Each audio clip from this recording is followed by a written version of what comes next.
All right, hello there my friends. Amy Friese reporting to you today on Monday, August the 26th, 2013 for another video installation of my Ironman Wisconsin 2013 journey. Yes! So we have 2 weeks. So 2 weeks from today I will be talking to you as an Iron Woman, Iron Man, so I'm very excited about that. But today we'll talk about workouts, nutrition, and motivation and inspiration. But before I get into that, I would just like to give a little kudos behind the scenes. I'm not videoing this one myself this time. My friend Ruth is, so my good training partner. So yay, Ruth!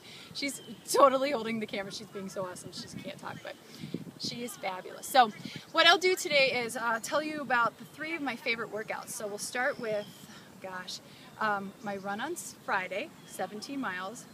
Bike on Saturday, the entire Ironman Wisconsin course, and then swimming today. So the run, oh my gosh, run 17 miles on Friday. I've switched my long runs to the afternoon because I wanted to mimic the race day time, right? It was warm and I ran down by the lake, but it was still warm by the lake, right? So the first half was awesome. Second half was really tough, I'm not gonna lie. But what I went out, there's 2 different points, or 3 different things that I really wanted to focus on. First of all, getting the 17 miles in. Second of all, figuring out my running, walking time. And then third of all, my nutrition. So I played around 8 minutes run, 2 minutes walk for the first half, and then a 5-minute run and a 1-minute walk, which I did not like at all because it was not enough time to recover because I was running fast during those 5 minutes. So then I shifted back to the 7 run, and then 3 walk, which turned out perfect. That was a perfect thing. So I feel much more confident about the timing as far as race day comes. That's what I'm planning to do.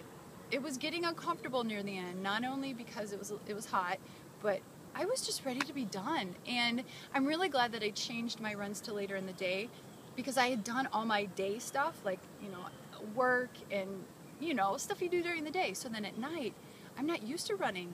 But it really helped me get a good perspective on being in that fatigued place, whether it's fatigued and then fatigued. Because there's a lot of times when I found myself going, oh my God, I just don't want to do this, or hey, I just want to be finished. So that was great mental practice to shift those gears and say, okay, listen, just get to that stop sign, just run to that tree, and I did. So that was awesome. Then doing the course, the whole bike course with Janet, that was a lot of fun, and it was also very challenging. I had awesome opportunities to dig deep and be in very uncomfortable places. I'm not gonna lie. Some of those hills really got me, and but I'm glad that we did it because I needed to do the stick. That was the first time I've done the stick. I needed to do 2 loops, and I'm glad that we had that finished. So huge accomplishment from a physical and mental standpoint. I'll tell you right now, the biggest thing that really helped me was just keep going, just keep pedaling. Just go a little bit farther, and then the further that I got, the more progress I made. So every little bit, like when I started thinking of the big thing, it was overwhelming, but when I broke it down, then it was so much more achievable. Which leads me to my swim, which is the same perspective I took for that. So Ruth and I swam this morning, so thanks again, Ruth, for getting up early and driving 20 minutes to come swim with me at Lake Minnetonka, Upper Kelly Lake. And we swam just shy of 2 miles. So Ironman course is 2.4. So having that done was huge, huge accomplishment. Furthest I've ever swam before, and it felt great. Little jitters initially. I practiced the floating on my back. I practiced floating on my front, and then the feet down for the deep water beginning. So that was a great practice thing to do. I even allowed myself to flip on my back every now and again to readjust my earplugs or to fix my goggles, because typically I wouldn't let myself do that because I'm like, oh, I have to go. If I stop, I'm a failure. But I tried to mimic this training swim to be as much as race day as possible, and I know that those things are going to happen on race day, so that was very reassuring. And my sighting was much better, yay. So thank you everyone for your tips. Thank you Coach Dave for everything too. We had a great conversation about it, and I got everything figured out better, so I feel like I wasn't doing this. I only feel like I was doing this. So that was very helpful. So that's training, and the next time I do a long run or a long bike and a long swim will be an Ironman. So that'll be it. Nutrition is next. Let's see here.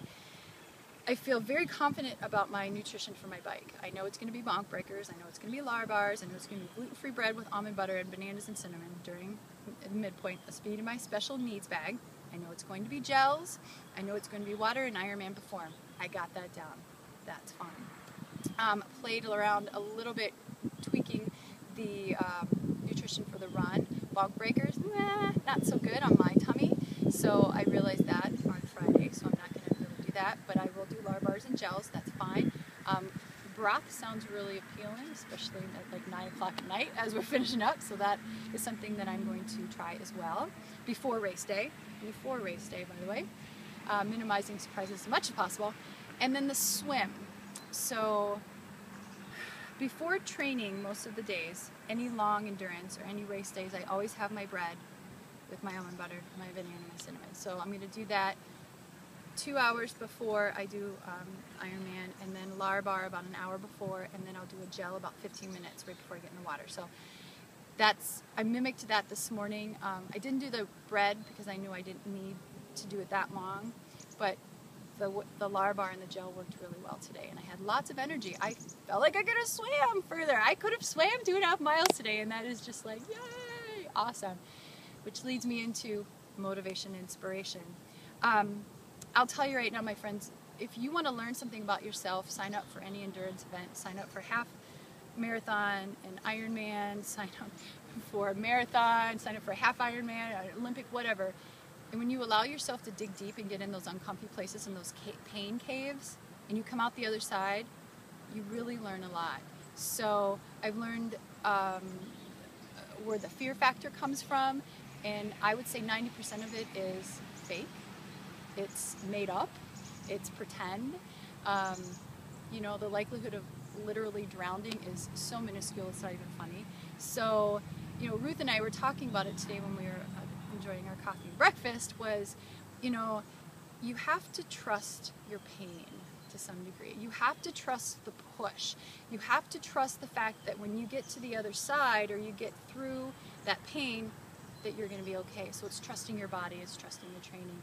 And just having that conversation just really helped everything come into perspective. Like, yeah, a lot of times we feel the blisters, the sore knees, the ache in the calves, the tightness in the shoulders or the back, and we go, oh my God, I better stop, I'm going to die, or I'm going to seize up, or something's going to break, or I'm going to fall apart. But that rarely is the case. So it's trusting that fatigue and trusting your training and your body to keep going through. So, and sometimes you're going to push too far. Most of the time you're not going to push far enough. So allowing that to happen and trying both sides is what training is all about. So come race day, you put it all together. And then you don't just do one, then you do more races because you learned so much the first time. So I'm very excited to do another Ironman. Yeah, I know, I haven't done my first, but that's how I rock and roll. So anyway, but that's it, my friends, for Ironman Wisconsin 2013, 2 weeks to go. I'm ready. I'm very ready. So check me out on Facebook. Please shoot me a tweet on Twitter. I would love to hear how your training is going. You know, let me know. Give me advice. Let me give you advice. Whatever. This is all coming together, so I would love to hear from you. So it's Amy Friese, AMYFRIESE, and you can also check me out on my website, which is fearlessnutritionllc.com, or shoot me an email at fearlessnutritionllc@gmail.com. So I would love to hear from you, my friends. But until we talk again next week, it's taper week for sure. Officially taper week. I'm very excited about that.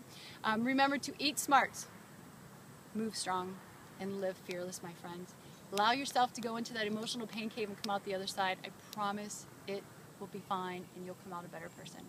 So until then, have an awesome day. Talk to you later. Amy Friese checking out.